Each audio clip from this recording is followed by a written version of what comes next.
சேலம் சிவராஜ் சித்த வைத்தியசாலை தமிழ்நாட்டில் அனைத்து மாவட்டங்களிலும் தொடர்ந்து எங்கள் மருத்துவ முகாம் நடைபெறுகிறது. விவரங்களுக்கு www.sivarajsiddha.com. தொடர்புக்கு 9842722500. Experience your dream retirement life for a day. Arunexello Ziva, an elite active retirement community in Mahabalipuram, Chennai. For apartments and luxury villas, call 7288 லட்டுல மாட்டு கொழுப்பு, பன்றி கொழுப்பு, மீன் கொழுப்பு மாதிரியான விஷயங்கள்லாம் இருக்கிறதா ஒரு ஆய்வறிக்கையில தகவல் தெரிய வந்திருக்கு. இது குறித்து உங்களுடைய பார்வை? அப்படி நம்ம முழுசாக எடுத்துக்க முடியாதுன்னு நினைக்கிறேன். அதெல்லாம் இருக்காதுன்னு நான் நம்புகிறேன். அந்த ஆய்வறிக்கையிலையுமே கூட அவங்க வந்து நம்ம அந்த பிளட் ரிப்போர்ட் இதெல்லாம் பார்க்குற மாதிரி ஒரு ரிப்போர்ட் கொடுத்துருக்குறாங்க. அதில் வந்து இத்தனை பர்சன்டேஜ்லேருந்து இத்தனை பர்சன்டேஜுக்குள்ளே இருந்தால் அது வந்து பாலை சோதனை செய்கிறதுக்கான ஆய்வுக்கூடம் அது நம்ம அனுப்பியிருக்கிறது. ஆந்திரா மாநில அரசு அனுப்பி அவங்க தெலுங்கு தேசம் கட்சி வெளியிட்ட அந்த ரிப்போர்ட் வந்து குஜராத்தில் இருக்கக்கூடிய பால் ஆய்வு பண்ணுறதுக்கான ஒரு தேசிய மையத்தில் அதில் பால் தொடர்பானதுலாம் இருக்கக்கூடிய என்னென்ன இருக்குங்கிறத சொல்லிடுவாங்க. அப்போ வந்து அவங்க வந்து ஒரு 5 பேராமீட்டர்ஸ் வச்சுருக்கிறாங்க. 5 பேராமீட்டரில் ஒரு பேச்சுக்கு 10லேருந்து 50க்குள்ளே இருந்தால் இப்படி, 40லேருந்து 30க்குள்ளே இருந்தால் இப்படி அப்படின்னு ஒரு கணக்கு வச்சுருக்காங்க. இதுலேருந்து அந்த 5 கணக்குமே வேரியண்ட் ஆகுது. 5மே அதுக்குள்ளே இல்லை. எப்படி எவ்வளோ இருக்கணுமோ அதுக்குள்ளே இல்லை. அப்போ அதோடைய ஃபைண்டிங்ஸ் என்னன்னு கீழே போடுறாங்க. ஃபைண்டிங்ஸ் என்னன்னு கீழே போடும்போது இதில் பால் மட்டுமே இல்லை, அதாவது பியூர் நெய் இல்லை, அது தவிர வேற என்னெல்லாம் இருந்திருக்கலாம் அப்படிங்கிற வாய்ப்பை போடும்போது இந்த மீன் எண்ணெய், அந்த பன்றி கொழுப்பு, மாட்டு கொழுப்பு இதெல்லாம் இருக்கலாம் அப்படின்னு அவங்க சொல்கிறாங்க. இது வந்து இருக்குது அப்படின்னு சொல்லி சொல்ல அண்ட் அவங்க வேறு எலிமெண்ட்ஸையும் சேர்த்து சொல்லும்போது இப்போ டோன்ட் மைண்ட் நான் வந்து உங்களோட பெர்மிஷனோட அந்த ரிப்போர்ட்டில் உள்ள அந்த போர்ஷனை நான் காட்டுறேன். அதில் வந்து பார்த்தீங்கன்னா இதில் என்னென்னலாம் இருக்கலாம் அப்படின்னு சொல்லி சொல்லும்போது அது வந்து வெறுமனே இது இருக்குது அப்படிங்கிற இடத்துக்கு போகாமல் இதெல்லாம் இருக்கலாம்ங்கிற இடத்துக்கு நகர்றாங்க. அது வந்து நம்ம அப்போ இன்னும் கொஞ்சம் நம்ம ஸ்பேஸ் கொடுத்து நம்ம கொஞ்சம் பொறுமையாக இருக்கிறது தான் சரியாக இருக்கும் அப்படின்னு நான் நினைக்கிறேன். அது வந்து உடனே நம்ம வந்து இந்த மாதிரி நடந்துருச்சு வந்துருச்சுன்னு சொல்லாமல் அவங்க வந்து ஃபாரின் ஃபேக்ட் அப்படிங்கிற வார்த்தையை பயன்படுத்துகிறாங்க. ஃபாரின் ஃபேட் கொழுப்பில் வந்து வெளிக்கொழுப்பு நம்ம வழக்கமாக வந்து மாட்டு கொழுப்பில் வந்து இருக்கிறது மட்டும் இல்லாமல் இதர கொழுப்புகளும் இருக்கும் அப்படின்னு சொன்னாங்க. முதல்ல வந்து நான் ஏற்கனவே சொன்ன மாதிரி அளவு கொடுத்துருந்தாங்க. 98லேருந்து 101 வரைக்கும் இருக்கக்கூடிய அந்த 4 அளவுகள் கொடுத்துருக்காங்க. அதில் இல்லைங்கிறது தெரியுது. எல்லாமே வந்து ஆல்மோஸ்ட் முன்ன பண்ண இருக்குது. அதில் இருந்து என்ன வந்திருக்காங்க இன்டர்பிரிட்டேஷன் என்ன அப்படின்னா the 5 value of all the equations for sample contact so and so failing out of the range அப்படின்னு சொல்கிறாங்க. அது வந்து அந்த இடத்துல இல்லை அப்படிங்கிறது முதல் ஃபைண்டிங்.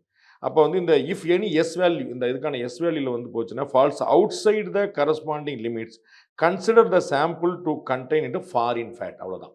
அவங்க வந்து இந்த பேராமீட்டருக்குள்ளே இல்லை அப்படின்னா அது பாலில் எவ்வளோ கொழுப்பு இருக்குமோ அதை தவிர எக்ஸ்டர்னல் கொழுப்பு இருக்குது.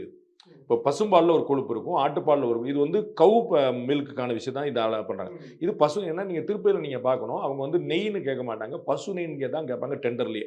சரிங்களா? அந்த பசு நெய்யாக இருக்கணும் அப்படிங்கிறது. அப்போ ஆட்டுப்பால் வேறு, மாட்டுப்பால் வேறு, எருமை மாட்டுப்பால் வேறு அப்படிங்கிறது நம்ம பார்க்குறோம். அப்போ இவங்க வந்து பசு நெய்க்கு என்ன பேராமீட்டர் இருக்குங்கிறதா நம்ம வந்து பார்க்குறோம். நான் உங்களுக்கு பிளட் சாம்பிள் சொன்னேன். அப்போ அதோட வேரியண்டாக இருக்கும்போது வந்து அவங்க என்ன சொல்கிறாங்கன்னா பசு நெய்க்கு இருக்க வேண்டிய அளவுக்கான ஃபேட் இதில் இல்லை, அதை தாண்டி எக்ஸ்டர்னல் ஃபாரின் ஃபேட் இருக்குது அப்படின்றாங்க. அப்போனா பசு நெய்யில் எவ்வளோ இருக்குமோ அவ்வளோ இல்லை, இதர விஷயங்கள் இருக்குது அப்படின்றாங்க. அப்போ அந்த இதர விஷயங்கள் இருக்குன்னு சொல்லும்போது 5 பேராமீட்டர் அடுத்து போடுறாங்க. அவங்களே போடுற விஷயம் இது வந்து திரு சந்திரபாபு நாயுடு காட்டினதுலேயே உள்ள விஷயம். இதை வந்து if any S value fails outside the corresponding limits consider the sample to contain a foreign fat. ரைட்டா? அப்புறம் அந்த ஃபாரின் ஃபேட்னா என்ன அப்படின்னு சொல்லி சொல்கிறாங்க. அதில் வந்து பார்த்தீங்கன்னா ஈக்குவேஷன் 1 2 3 4 5 அதில் ஒரு 5 ஈக்குவேஷன் கொடுக்குறாங்க. இந்த 5 ஈக்குவேஷனில் 1 சோயாபீனாக இருக்கலாம், சன்ஃப்ளவராக இருக்கலாம், ஆலிவ் ஆயிலுடையதாக இருக்கலாம், ரப்பி சீடாக இருக்கலாம், லின்சீடாக இருக்கலாம், வீட் ஜேமாக இருக்கலாம், மேரியோ ஜேமாக இருக்கலாம், காட்டன் சீடாக இருக்கலாம், ஃபிஷ் ஆயிலாக இருக்கலாம். இது அத்தனையுமா இருக்கலாம். இது எல்லாமே சேர்ந்துருக்குன்னு சொல்ல, ஃபிஷ் ஆயில் இருக்குன்னு சொல்ல, இதில் ஏதோ ஒரு எலிமெண்ட் வந்து இருக்கு. நீங்கள் அந்த பேராமீட்டர்ஸ் 1 to 5 சொன்னேன்ல, இப்போ 1ல் வந்து வேரியன்ட் இருக்குது அப்படின்னா அந்த பசு நெய்யில் இருக்க வேண்டிய கொழுப்புக்கு பதிலாக இத்தனை எலிமெண்ட்டில் ஏதோ ஒரு கொழுப்பு இருக்கலாம். அது ஃபிஷ் ஆயிலாகவும் இருக்கலாம், சோயாபீனாகவும் இருக்கலாம். 1 2வதுல பார்த்தீங்கன்னா coconut and palm kernel fat, அப்புறம் வந்து palm oil and beef tallow. சரிங்களா? பாம் ஆயிலாக இருக்கலாம் அல்லது பீஃப் அலோவாக இருக்கலாம் அப்படின்னு சொல்லி சொல்கிறாங்க. பீஃப்கானதாக இருக்கலாம், பாம் ஆயிலாகவும் இருக்கலாங்கிறது சேர்த்துக்கலாம். Beef oil and palm oil and beef tallow. அடுத்து வந்து லாட் இப்படின்னு ஒரு 4 விஷயமாக கொடுத்து 5 வந்து டோட்டல் எல்லாமே சேர்ந்துருக்கலாங்கிறது சொல்கிறாங்க. ஸோ என்னோட புரிதல் என்ன அப்படின்னா இதில் பசு நெய் இல்லை, பசு நெய்யில் எவ்வளோ இருக்கணுமோ அதை தாண்டின கொழுப்பு வந்து அதில் இருக்குது. அந்த கொழுப்பு மீன் எண்ணெயாக இருக்கலாம், மாட்டு கொழுப்பாக இருக்கலாம், அது வந்து பன்றி கொழுப்பாக இருக்கலாம், அல்லது சோயாபீன்லேருந்து கோகனட் எண்ணெயிலேருந்து மற்ற விஷயமாகவும் இருக்கலாம். அப்போ நம்ம இதுதான் வந்துருச்சு நம்ம இன்னும் நம்ம டீப் ட்ரைவ் பண்ணால் சரியாக இருக்கும்னு நான் நினைக்கிறேன். ஆனா சார், ஆந்திர முதலமைச்சர் சந்திரபாபு நாயுடு இந்த சர்ச்சையெல்லாம் உருவாகிறதுக்கு முன்னாடியே அவரு தன்னிச்சையா பேசுறாரு. முந்தைய ஆட்சியாளர் ஜெகன்மோகன் ரெட்டி இப்படி ஒரு புனிதத்தை கெடுத்துட்டாரு, மாட்டு கொழுப்பு வந்து லட்டுல கலந்துட்டாங்க அப்படின்னு அவரு தானே அவர் தன்னிச்சையா பேசல.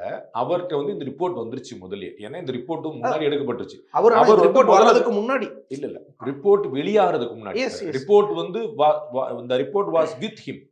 சரிங்களா? தெலுங்கு தேசம் பார்ட்டி தான் அந்த ரிப்போர்ட்டை வெளியிடுது. சரிங்களா? அப்போ வந்து அவங்க வந்து முதல்ல வந்து கவர்மெண்ட் வந்து ஏதோ ஒரு தகவல் தெரிஞ்சு இல்லாட்டி ஏதோ ஒரு காரணத்துக்கு அவங்க சோதனைக்கு கொடுக்குறாங்க. அது வெளியே வந்துருச்சு. அதை வந்து சிஎம் வந்து ரிவீல் பண்றாரு. அப்புறம் சிஎம் ரிவீல் பண்ண உடனே இல்ல போய் அது இதுன்னு சொல்லி சொன்ன உடனே அந்த சுப்பா ரெட்டி, இதுக்கு முன்னாடி இருந்த அறங்காவலர் குழு தலைவர் வந்து சேலஞ்ச் பண்றாரு. நான் கோயில்ல சாமி முன்னாடியே சத்தியம் பண்றேன், அப்படி நடக்கலன்னு நீங்க சொல்ல முடியுமா அப்படின்றாரு. அதுக்கப்புறம் இவங்க ரிலீஸ் பண்றாங்க. சரிங்களா? அப்ப அவர் சொல்றது வந்து அவரோட சந்தேகம் நியாயமானது. இந்த மாதிரி ஒரு அறிக்கை எனக்கு வந்தால் நீங்க வந்தால் இது முதலமைச்சர் தான் வரும். எந்த காமன் மேன் பார்த்தாலும் அந்த பதட்டம் வரத்தான் செய்யும். கோடிக்கணக்கான மக்கள் வந்து நம்பிக்கூடிய விஷயத்துல இந்த மாதிரியான விஷயம் நடந்திருக்குமாங்கிறது இருக்கும்.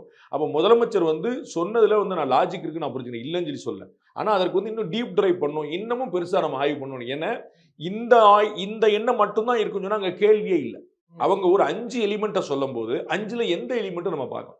இதுல இன்னொரு விஷயம் நம்ம என்ன பார்க்கிறோம், இது கொடுத்தது வந்து அநேகமா தமிழ்நாட்டுடைய நிறுவனங்களா இருக்குது. இந்த நெய்யை சப்ளை பண்ண, நீங்க லட்டுல எங்க பிரச்சனை வருதுன்னா நெய்யில தான் அந்த கொழுப்பு கலந்துருக்குன்னு வருது. அந்த நெய் எங்கன்னு சப்ளை இருக்குன்னா தமிழ்நாட்டுல இருந்து சப்ளை இருக்கு. நான் அறிஞ்ச வகையில அந்த தமிழ்நாட்டுல இருந்து சப்ளை பண்ண திண்டுக்கலை சேர்ந்த நிறுவனமும் சேலஞ்ச் பண்ணுது. நான் கோர்ட்டு கூட போக தயார். எங்களை வந்து அவங்க பிளாக் லிஸ்ட்ல போட்டாங்க. எங்களை வந்து எங்களுடைய நாங்கள் வாங்கின நெய்யெல்லாம் திருப்பி அனுப்பிட்டாங்க, நிப்பாட்டாங்க.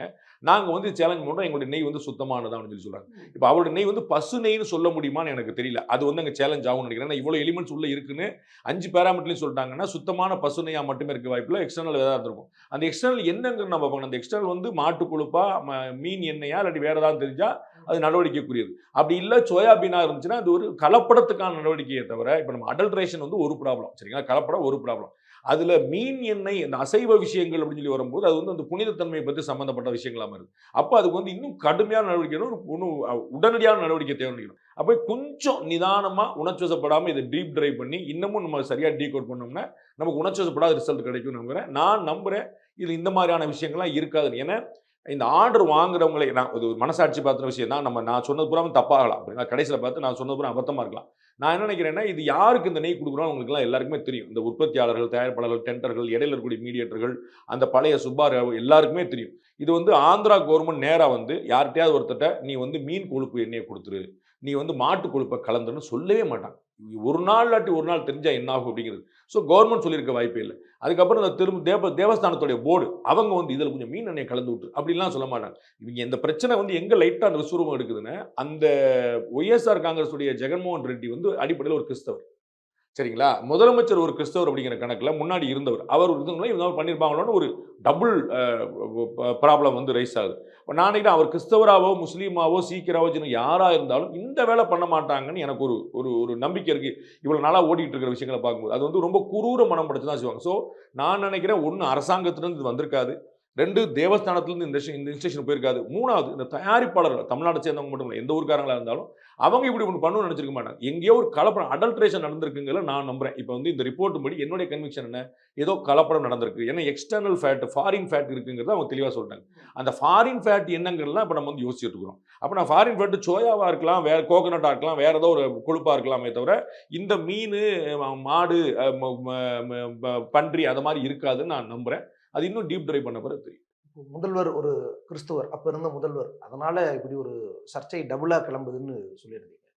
அதனாலேயே கிளப்புறாங்களோ? ஏன்னா நீங்க சொல்ற மாதிரி இன்னும் டீப் டிரைவ் எப்பயுமே ஒரு சந்தேகம் பார்ப்பல. இப்ப பாத்தீங்கன்னா உங்களுக்கு வந்து ஒரு தகவல் சொல்லுவாங்க, காந்தி வந்து கொல்லப்பட்ட போது நேரு வெளியில இருந்து அறிவிச்ச முதல் விஷயம் என்ன தெரியுமா? காந்தியை கொன்றவர் ஒரு ஹிந்து அப்படின்னு. ஏன்னா அவர் கையிலும் இஸ்மாயில்னு எழுதிட்டு போய் சுட்டதாவெல்லாம் அதெல்லாம் அப்புறம் தகவல் என்ன வெளியில வந்து அப்ப என்னென்ன ஹிந்துன்னு கொலகாரம் இல்லை, நம்ம டக்குன்னு வந்து 2 மதக்கலவரம் வந்து அப்ப வந்து அவர் ஒரு ஸ்டான்ச் ஹிந்து. காந்தி வந்து ஹேராம் சொல்லிட்டு இருக்காரு, ராமராஜ்யம் சொல்லிட்டு இருக்காரு, ஸ்டான்ச் ஹிந்து. அவர் வந்து 2 மதத்துக்கு இணக்கமா இருந்தாலும் அவர் அடிப்படையில் ஒரு ஹிந்து, ஒரு ஸ்டான்ச் ஹிந்து.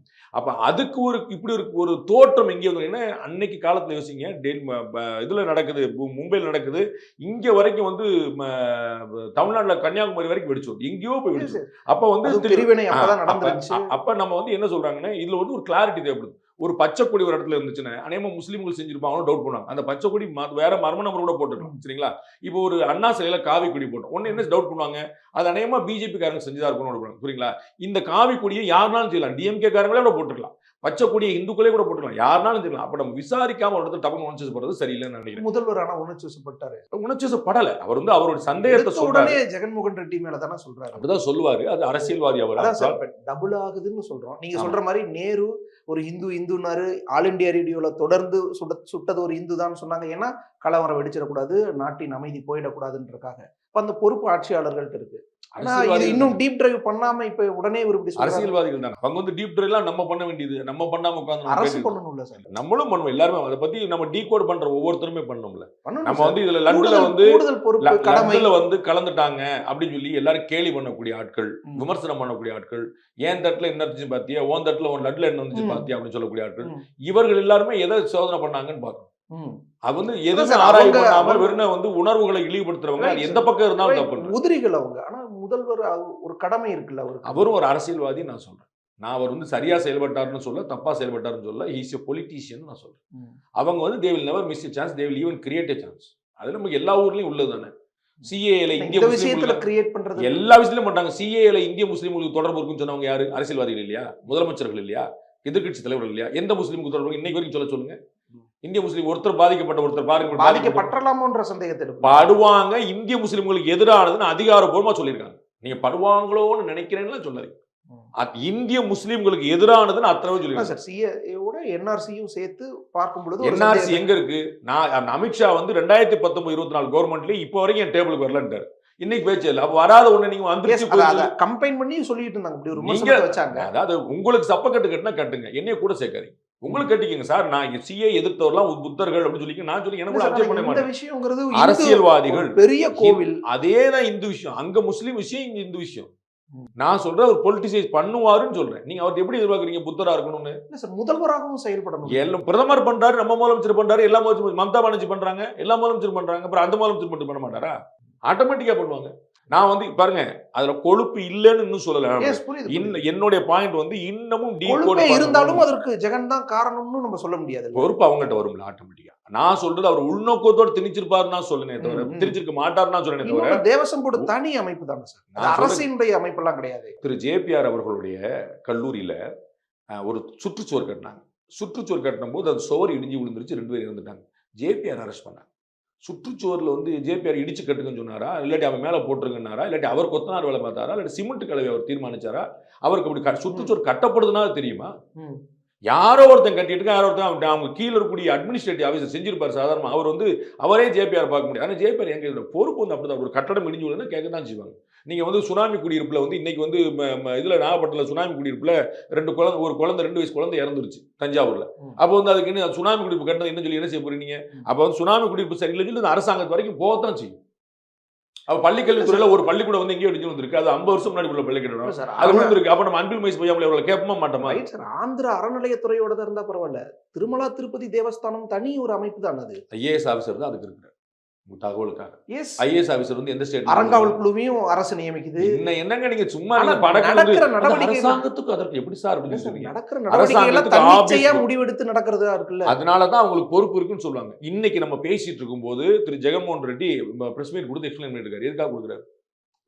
என் பொறுப்பு இல்லைன்னு சொல்லி நீங்க போய் ப்ரூவ் பண்ணுங்கன்னு சொல்லுவாங்க. நம்ம எதுக்கு பொறுப்பு ஒருத்தர் போய் நெஞ்ச கழிச்சு காட்டிட்டு இருக்குமா? கட்டாயம் பொறுப்பு குற்றச்சாட்டு சுமத்தப்படும். அப்படி இருந்தால் கட்டாயம் பொறுப்பு சுமத்தப்படும். இன்னொன்னு சார், அது இப்ப எடுத்தது தானே. நீங்க ஜூன் ஜூலை மாசத்துல இல்ல அந்த சாம்பிள் எடுத்திருக்கீங்க.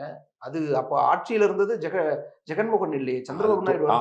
டெண்டர் மாறல, அதே தொடர்ச்சி தான், நீட்சி தான். அது வந்து இன்னைக்கு வந்து புதுசா இப்பதான் வந்து அந்த போர்டை கலைச்சிருக்காங்க, புது போர்டே போடல. இன்னும் வந்து இவர்கள் வந்த பிறகு புது போர்டு, சுப்பாராவ் ரெட்டிக்கு பிறகு வந்து இது வரைக்கும் புது போர்டு போடல. அவங்க வந்தோடனே ஒரு ரெசிக்னேஷன் டெண்டர் பண்ணிட்டாங்க. அதுக்கப்புறம் வேற யாரும் வரல. பழசு தான் அப்படியே கண்டினியூ ஆயிட்டு. இன்னும் new board not constitute. Sir, இன்னொரு பக்கம் செயல் அலுவலர் அவரு ஷியாமலா அவர் சொல்லியிருக்காரு, மாட்டு கொழுப்பு கலந்தது உண்மைதான்றாரு. நான் கவனிக்கல. சொல்லியிருந்தாரு திருப்பதி தேவஸ்தானம் செயல் அலுவலர் சொல்லியிருந்தாருன்னா அவரும் சேர்ந்து தான் உள்ள போகணும். அவரும் உள்ள போகணும். செயல் அலுவலர் எதுக்கு வந்திருக்காரு? நான் அவர் பார்க்கல. First point. அப்படி சொல்லி இருந்தாரு அது உண்மை அப்படின்னா அவரும் சேர்ந்து உள்ள போகணும். அவர் என்ன செய்வாரு? வேடிக்கை பார்ப்பாரா? நோட்டு மட்டும் எண்ணுவாரா? உண்டியல வரது மட்டும் எண்ணுவாரா?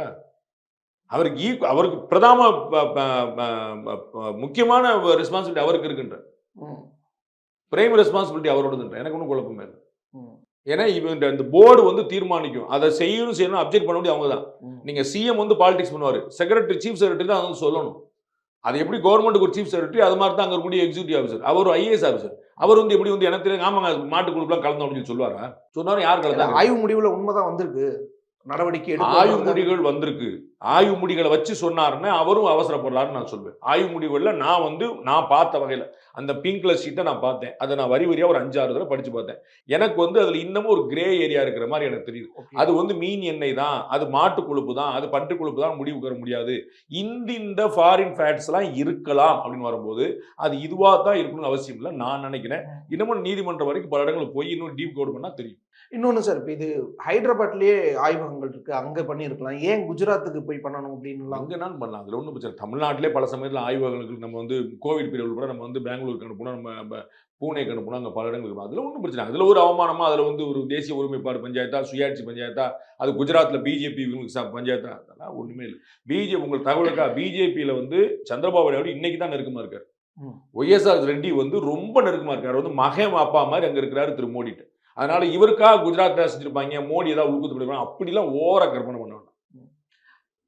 இன்னொன்னு சார், இப்போ இந்த மாதிரியான விவகாரங்களை இன்னும் கொஞ்சம் ரகசியமா நடவடிக்கைகள் எடுத்திருக்கணும். இப்போ ஆய்வு முடிவுகளே இருக்கணும், அது இன்னும் அரசியல்வாதிகள் நீங்க அப்படிப்பட்ட ஜென்யூன்லாம் எதிர்பார்க்க முடியாது. ஏன்னா இது கோவில் சார், நான் 100 கோடி 120 கோடி மக்கள் இந்துக்களுடைய நம்பிக்கை சார். சரிங்களா, நான் உங்களுக்கு ஏற்கனவே அதுதான் ஒரு முஸ்லீம் உதாரணத்தை சொல்லிட்டேன். Right sir. அரசியல்வாதிகள் வந்து அப்படிலாம் நீங்க ஜென்யூனிட்டி எதிர்பார்க்கவே முடியாது. நான் எந்த கட்சியும் சேர்த்து சொல்றேன். இது ஒரு நூல் தப்பி போனா பெரிய பிரச்சனையாகிறது. அதுல அவங்களுக்கு ஒரு ஆதாயம் கிடைக்குது, ஒரு கிரே ஏரியா கிடைக்கும் நான் சொல்லுவேன். அதை நம்ம நமக்கு சாதகமா வரும் ட்ரை பண்ணுவாங்க.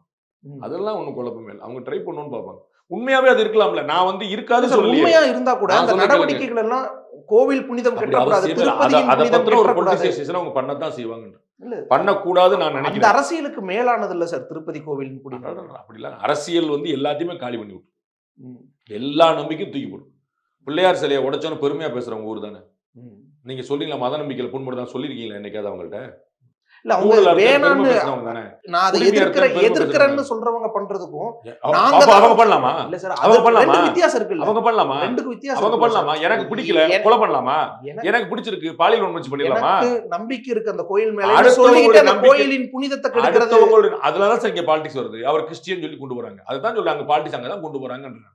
நான் சொல்றேன் யாருமே செய்யக்கூடாதுன்னு, எதிர்க்கிறவங்க செய்யறதுக்கு எப்படின்னு எனக்கு அந்த பிள்ளை பிடிக்கல, நான் வந்து ஆசிட் ஊத்தவா? அவங்க பண்றது சரி தப்பு இல்ல சார், இன்னும் கூடுதல் கடமை இருக்குல்ல, பொறுப்பு இருக்குல்ல. அரசியல்வாதிகள் நீங்க ஒண்ணுமே எதிர்பார்க்க முடியாது. கடமையும் கிடையாது, பொறுப்பும் கிடையாது, ஒண்ணும் கிடையாது. அவங்களுக்கு சக்சஸ் தவிர வேற எதுவும் கணக்கு. அவங்களுக்கு ஜெயிக்கணும், ஆட்சியில் இருக்கும். அதை தவிர நீங்க வேற எந்த அரசியல்வாதி எதிர்பார்க்க முடியாது. மம்தா பானர்ஜி வச்சுக்கோங்க, ஸ்டாலின் வச்சுக்கோங்க, சந்திரபாபு நாயுடு யார்ட்டையும் எதிர்பார்க்க முடியாது. இந்த விவகாரம் சமூகத்தில் எப்படி பிரதிபலிக்கும் பாக்குறீங்க? பெரிய வருத்தத்தை ஏற்படுத்திருக்கு. இந்த நிறைய பேர் இந்த உள்குத்து வேலை, இந்த தலைப்பரட்டு வேலை பண்றவங்க எல்லாம் குஷியில இருக்கிறாங்க. நீங்க வந்து பீஃப் சாப்பிட்டான்னு கேட்டீங்களே, இப்போ பாருங்க உங்களுக்கு பீஃபே வந்துருச்சு. அது வந்து பசு வந்து நெய் வந்து மாட்டுலேருந்து வந்துடுதான், கொழுப்பு மாட்டுலேருந்து வந்தால் பயங்கரமான தத்துவம் பேசுறாங்க. தாய்ப்பாலும் தாய்ட்டு வந்துதான், தாயோட ரத்தமும் தாய்ட்டு வந்துதான், அதனால பால் குடிக்கிறப்ப ரத்தம் குடிப்போம்னு சொல்லுவாங்களா? அவங்க சொல்றாங்க பாலில் தான் மாட்டுல தான் பால் வருது, மாட்டோடைய கொழுப்பு தான், ரெண்டு ஒன்று தான், இழிவுபடுத்தாதீங்கன்றாங்க. தாய்ட்டம் தான் பால் வருது, தாய்ட்டம் தான் ரத்தம் எடுப்போம், ரத்தத்தை குடிச்சிருமா நேராக பாலுக்கு போயில? என்ன தத்துவம்? அடுத்த உணர்வை புண்படுத்துறதுன்னா எவ்வளவு நாளும் செய்யலாம். அவன் வந்து பீஃப் இருக்கான்னு பார்த்து அடிச்சது தப்புன்னா இதுவும் தானே தப்பு. அப்ப இதை நீங்க நியாயப்படுத்துறீங்க, அது நியாயமாயிருதுல? இல்ல சார், இப்ப எங்களை வந்து நீ பீஃப் இருக்கான்னு கேட்டியே, இப்போ உனக்கு என்னாச்சு பாத்தியான்னு கேட்டீங்கன்னா அப்ப அவன் செஞ்சு சரின்னு ஆயிருதுல. ஆனாடா இப்படி ஆகி போச்சான்னு கவலைப்பட்டதான் நியாயம் இருக்கும். உங்களுக்கு சொல்றது புரியுங்களா?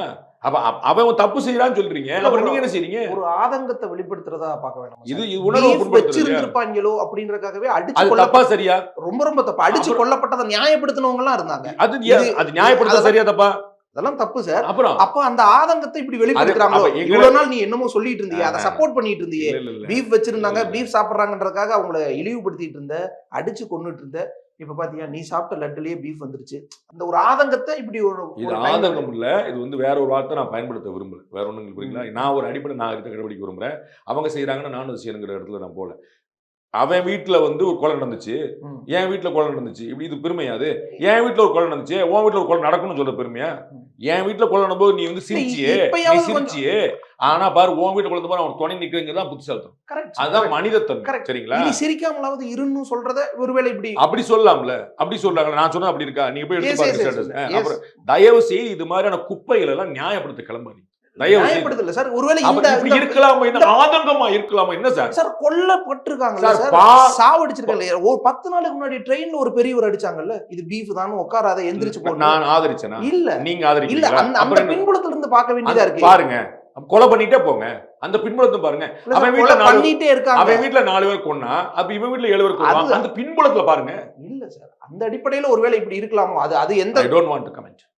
ம். நீங்க இந்த மாதிரியான ஒரு லோயர் லெவல்ல நீங்க ஆர்கியூ பண்ணீங்கன்னா I am not here for. இல்ல சார், லோயர் லெவல்ல இல்ல. இந்த என்னங்க பார்வை உங்களுக்கு ஆதங்கம்? நீங்க அடுத்தவனுடைய மனசை புண்படுத்துறதுக்கு வந்து நீங்க உங்களுக்கு சந்தோஷமா உங்களுக்கு?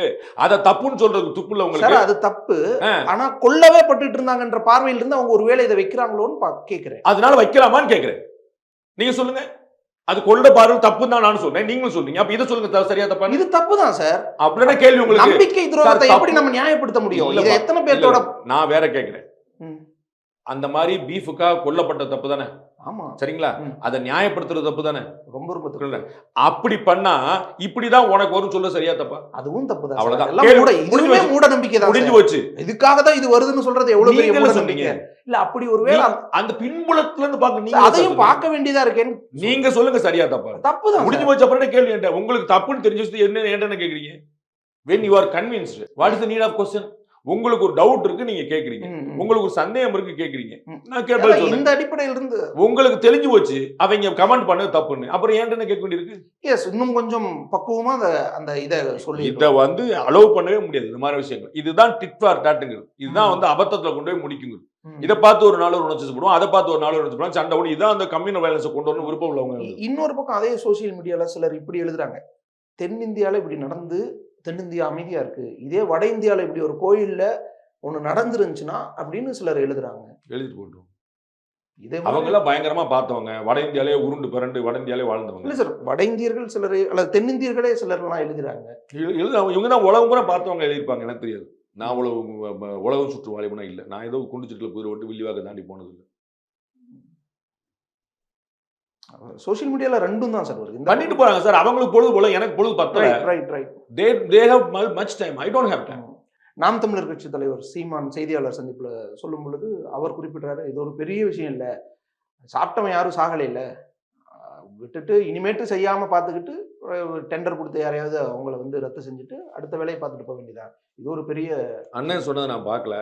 சத்துணவுல பள்ளி விழுந்துருச்சுன்னு சொல்லிட்டு 10 குழந்தைகள் மயக்கம் பண்ணிடுறாங்க. அப்ப என்ன சொல்லுவார் அண்ணன்? யாரும் சாகல, ஒன்றும் பிரச்சனை இல்லைன்னு சொல்லுவாரா? ஒரு விஷயம் நடந்தா அதை விசாரிக்கணும்னு சொல்றதா, அது ஒரு மேட்டரா அப்படின்னு சொல்றதா? விசாரிச்சு நடவடிக்கை எடுத்துட்டு அடுத்தடுத்த வேலையை பார்த்துட்டு போகணும். இது ஒரு பெரிய விஷயமெல்லாம் பேசிட்டு எதுக்கு விசாரிக்கணும்? பெரிய விஷயம்லாம் எதுக்கு விசாரிக்கணும்? யாரும் சாகல எதுக்கு விசாரிக்கணும்? பெரிய விஷயம்ல இல்ல, யார் டெண்டரோ அவங்கள நீக்கிட்டு இனிமேட்டு அவங்கள தடுத்துட்டு. பெரிய விஷயம்லங்கிற மட்டும்தான் நான் ஆட்சி வைக்கிறேன். நான் விசாரிக்கிறேன். ஆமா, நான் தான் முதல்ல சொல்லிட்டேன். இன்னும் டீகோட் பண்ணணும் அர்த்தம், விசாரிக்கணும் அர்த்தம். இன்னும் டீப் டிரைவ் பண்ணணும் நான் ஆமான்னு சொல்றேன். அது பெரிய விஷயம்ல அதில் செத்தா போனாங்க அப்படின்னு கேட்டா அப்ப நான் என்ன பதில் சொல்றது? அதான் யாரும் சாகலை இல்லைங்கிற ஒரு இதுல தான் நீங்க சொன்ன வார்த்தை நான் பார்க்கலங்கிற முதல் வார்த்தை போட்டு நீங்க சொன்ன வார்த்தை அவர் பிரஸ் மீட் நான் பார்த்தேன், நான் பார்க்கல. நான் வந்து இது சொன்னேன். அப்படின்னா பிறந்து இப்ப சத்துணவு சாப்பிட்டா 10 பிள்ளைகள் வாந்தி மயக்கம், திருப்பி சாயந்தரம் வீட்டுக்கு போயிட்டாங்க, செத்தா போயிட்டாங்க, அண்ணன் கேட்பாரா? we cannot take everything granted. அதுல ஒன்றும் குழப்பம் இல்லை. அதுல வந்து விசாரிக்கணுமா? ஆமா. திருப்பதி லட்டு வாரம் விசாரிக்கப்பட வேண்டியதா? ஆமா. அதுல எந்த குழப்பம் இல்லை. அதுல கலந்துருக்கிறது மீன் கொழுப்பு தானா? இன்னும் கொஞ்சம் பொறுமையா பார்க்க. இன்னும் நேரடியா அரசினுடைய கட்டுப்பாட்டுக்குள் திருப்பதி தேவஸ்தானம் வரணும். ஏன்னா இப்படியான விஷயங்கள்லாம் தன்னிச்சையா இயங்கும் போது தான் நடக்குது. அரசு இன்னும் மேற்பார்வையை இன்னும் தன்னுடைய நடவடிக்கைகள் அதற்குள் செலுத்தினா இதெல்லாம் தடுக்கலாம் அப்படின்ற ஒரு பழனி பஞ்சாமிர்தமோ ஸ்ரீரங்கம் பிரசாதமோ எந்த லட்சணத்துல இருக்குன்னு நீங்க போய் கேட்டு பாருங்க. அங்க உள்ள பிரசாத ஸ்டாலுக்கு கோர்ட்ல எவ்வளவு கேஸ் நடக்கும் பாருங்க. நீங்க சொல்ற அரசாங்கத்துடைய மேற்பார்வையில கணக்கு வழக்கு பாக்குறக்கா உட்கார்ந்து கருணத்துறை என்னெல்லாம் பண்ணிட்டு இருக்குன்னு பாருங்க. 1 லட்சம் ஏக்கர் காணாம போயிடுச்சு. சிதம்பரம் நடராஜர் கோயில் 2000-3000 ஏக்கர் நிலங்களை வித்துட்டாங்கன்னு செய்தி வந்து ப்ரூஃப் பண்ணுங்க, புடிச்சு ஜெயில போடுங்க. லட்சம் ஏக்கர் நிலத்துக்கு ஜெயில போட்டுருங்க. போட்டிருக்கீங்களா? அப்படி மீட்டிருக்கோம்னு சொல்றாங்க. சொல்லுங்க. பல ஏக்கர் நிலத்தை மீட்டிருக்கோம். ஒரு கைது காட்டுங்க. சேகர் பாபு ஒரு சொல்றாரு கைது மீட்டுக்கிட்டு இருக்கோம். ஒரு கைது காட்டுங்க. நிறைய குத்தகைக்கு கொடுத்ததுல வராம இருக்கிறது, அவங்களே பரம்பரையா உங்க வச்சிருக்காங்க. வீட்டுல வாடகை கொடுக்காம தான் விட்டு வச்சிருப்பீங்களா? அதான் சார் மீட்டுக்கிட்டு இருக்காங்க. யார் மீட்டா? நீங்க 1 லட்சம் ஏக்கர் காணும்னு சொன்னது நீங்க. 4.5 ஏக்கர் இருக்குன்னு காட்டிட்டு 3 லட்சம் ஏக்கர்னு சொன்னது நீங்க. 1 லட்சம் ஏக்கர் பதில் சொல்லுங்க. இப்ப மீட்டுட்டு அப்புறம் குத்தகை சமாச்சாரம் அளவே குறைஞ்சு போச்சு. 1000 சிலை காணாம ஒரு எஃப்ஐஆர் போட்டிருக்கீங்களா? 4 நாள் முன்னாடி ஒரு சிலை மீட்கப்பட்டிருக்கு. எந்த கோயிலுன்னு தெரியல. காணாம போன என்ன பண்ணீங்க? 100 வருஷமா அறநிலையத்தில் உட்கார்ந்துட்டு இருக்கீங்க. முந்தானத்தை திருடிட்டு போனா திமுக ஆட்சி அதிமுக ஆட்சின்னு சொல்றதுக்கு அரசாங்கத்தை கொடுத்தா என்ன லட்சணத்தை இருக்கும் பாருங்க. நீங்க இன்னும் அரசாங்கம் முழுமையா முழுசா என்ன பண்ணிட்டு இருக்கு பாருங்க. நடவடிக்கைகளை செலுத்த முடியல. உள்ள என்ன பண்ணி அரசாங்கத்துடைய சார் நீங்க ஆந்திரா பத்தி பேசுறீங்க. ஐஏஎஸ் ஆபீசர் தான் உட்கார்ந்திருக்காரு. அது முடிஞ்சு வச்சுக்காத. நீங்க வந்து அது வேற விரும்புறீங்க. இங்க வாங்க. தீட்சிதர் வந்து 2000 ஏக்கர் ஆட்டை போட்டாங்களா? ஜெயில புடிச்சு போடுங்க. இவங்க 1 லட்சம் நீங்க என்ன செய்வீங்க? எந்த அமைச்சர் உள்ள போவாரு? யார் பொறுப்பு இதுக்கு? எந்த அரங்காவலர் உள்ள போயிருக்காரு? எந்த எக்ஸிக்யூட்டிவ் ஆஃபீஸர் உள்ள போயிருக்காரு? ஒரு கம்ப்ளைண்ட் கொடுத்துருக்கீங்களா நீங்க? ஏன் 1 லட்சம் ஏக்கர் காணும், ஏன் 10 சாமி சிலையை காணும்னு? இது வரைக்கும் ரிவர்ஸ்ல ஒண்ணு சொல்லுங்க. நான் ஒரு சிலை கம்ப்ளைண்ட் கொடுத்தேன் காணும்னு சொல்லிட்டு, அதுக்கப்புறம் மீட் கொடுத்தா சொல்லுங்க. மீட் கொடுத்தப்பறம் ஆமா எங்க சிலை சொல்லி தான் பாத்துருக்கீங்க. வரலாறு பாருங்க தயவு செய்து. என்ன நீங்க பண்ணுங்க? அரசாங்கத்துக்கு கொடுத்தா படக்குன்னு வந்து திருந்திடுவாங்க எல்லாருமே. மேல எவ்வளவு ஆட்டை போறதா பாத்துட்டு இருப்பாங்க. இல்ல சார், அரசாங்க சைட்ல இருந்து இன்னும் முழுமையா கோவில் அதிகாரங்கள்லாம் அரசாங்கத்துக்கிட்டே இல்ல அப்படின்ற. யார் சொன்னா இல்லைன்னு? அவங்க தான் வந்து என்ன பூஜை பண்ணிட்டு இருக்காங்க. முந்தானேத்து கோர்ட்ல ஒரு கேஸ், கொங்கு மண்டலத்தில் இருக்கக்கூடிய ஒரு கவுண்டர்கள் சமுதாயத்துக்கு பாதிக்கப்பட்ட ஒரு கோயிலில் வந்து அவங்க எல்லாம் ஊர் கூடி பேர் வச்சு நம்ம வந்து ஒரு கும்பாபிஷேகம் பண்ணுன்றாங்க. யாரை கேட்டு கும்பாபிஷேகம் பண்ணுவோன்னு ஃபோனு அறநிலையத்துறையிலேருந்து எங்களுக்கு. இவங்க உங்களுக்கு இதுக்கு என்னங்க சம்பந்தம்? நான் கண்ணபடி கேஸை போட்டோன்னு சொல்லி மிரட்டல். அதுக்கப்புறம் கோர்ட்டில் கேஸை போட்டு வந்து உனக்கு சம்பந்தம் இல்லைன்னு சொல்லி துரத்தி விட்டுருக்காங்க கோர்ட்டில். என்ன பண்ணிட்டுங்க? 200 ஏக்கர்ல வந்து 2 கோயில்ல வந்து 200 கோடி ரூபாய் ஒருத்தர் கனிமத்தை திருடினாங்கன்னு அறநிலையத்துறை அதிகாரி கொடுக்குறாங்க. விட்டுருவீங்களா? உங்க ஊர்ல இருந்து 200 கோடி ரூபாய் போச்சுன்னா, உங்க கட்சியில இருந்து போனா, உங்க ஆட்சியில இருந்து போனா 200 கோடி ரூபாய் பொருள் காணாம போச்சுன்னு அவங்க எழுதுறாங்க. விட்டுருவீங்களா உங்க வீட்டுல போனா? நிறைய அரசாங்கம் நிறைய வந்து இருக்கிறனாலதான் சார் நிறைய தணிக்கைகளே இப்படி தெரிய வருது. ஆமா, எவ்வளவு காணாம போச்சுன்னு கண்டுபிடிக்கிறது இதுக்கு ஒரு டிபார்ட்மெண்ட். அதுக்கு முன்னாடி எவ்வளவு போகுதுன்னு கூட தெரியாம பெஸ்ட். நம்ம என்ன செய்வோம்? ஒரு வாட்ச்மேன் வச்சிருவோம்.